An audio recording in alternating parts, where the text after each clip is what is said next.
Assalamu alaikum dear students. I am Sumaya Mohammed from Boys Higher Secondary School Yunsu. Dear students, हम पढ़ रहे हैं third chapter political science का class 9th electoral politics और उसमें आज का हमारा टॉपिक है what makes an election democratic. अब इलेक्शंस तो हो रहे हैं मगर क्या ये इलेक्शंस डेमोक्रेटिक है या नहीं, ये हम आज पढ़ेंगे। वर्ल्ड में जितने भी कंट्रीज हैं democratic as well as non democratic सब इलेक्शंस कंडक्ट करते हैं। लाइक चाइना में भी इलेक्शंस होते हैं मगर क्या वो डेमोक्रेटिक है या नहीं।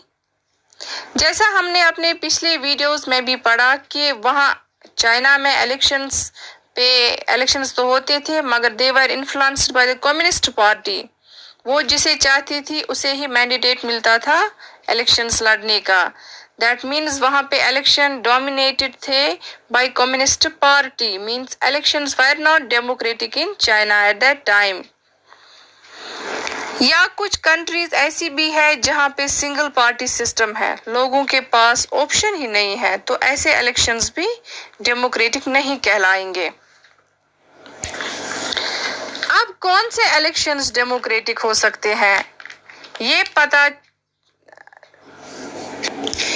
पता चलेगा हमें कि कौन से प्रिंसिपल्स हैं जिन्हें फॉलो करना है इलेक्शंस में, जो कि डेमोक्रेटिक इलेक्शंस हो सकते हैं। डेमोक्रेटिक इलेक्शंस के कुछ फीचर्स होते हैं जो कि इलेक्शंस में फॉलो किए जाते हैं and then we can say that election is a democratic election. So let us see what are these features. First is ability to choose one person, one vote and one value. Elections तब democratic होंगे जब लोगों के पास voting right होगा और सभी के पास same voting right होना चाहिए, जिसका वैल्यू सेम भी होना चाहिए। जैसे कि हमारी कंट्री एक डेमोक्रेटिक कंट्री है, यहाँ पे डेमोक्रेटिक इलेक्शंस होते हैं।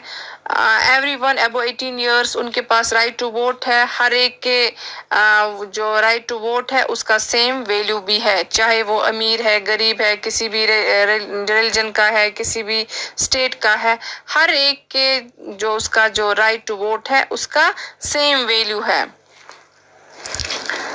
Second is there should be something to choose from, free elections and choice to voters. लोगों के पास चॉइस होनी चाहिए, मतलब मल्टी पार्टी सिस्टम होना चाहिए जिसमें लोग अपने मनपसंद लीडर्स चुन सकते हैं। अगर सिंगल पार्टी सिस्टम होगा तो लोगों के पास ऑप्शन ही नहीं होगा दूसरी किसी पार्टी को वोट देने का।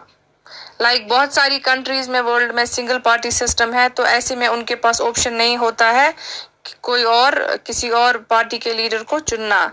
दैट मीन्स इलेक्शंस वहां पे डेमोक्रेटिक नहीं हो सकते हैं।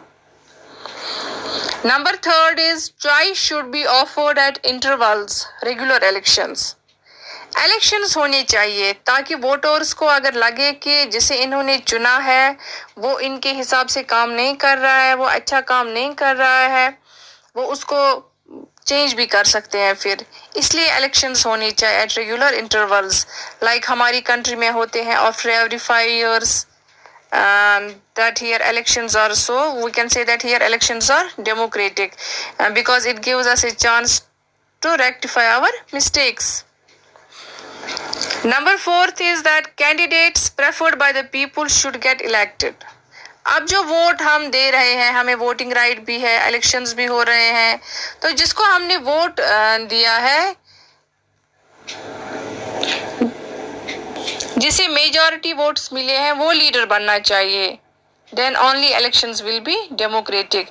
जिसे लोग चुनते हैं, जिसको लोग मेजॉरिटी में वोट्स डालते हैं, उसे इलेक्शंस में जीतना चाहिए, उसे लीडर बनना चाहिए। Then only elections will be democratic.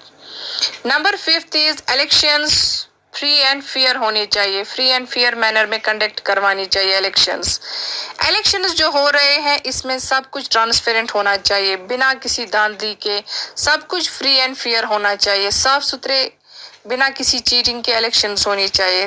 That is an important feature of democratic election.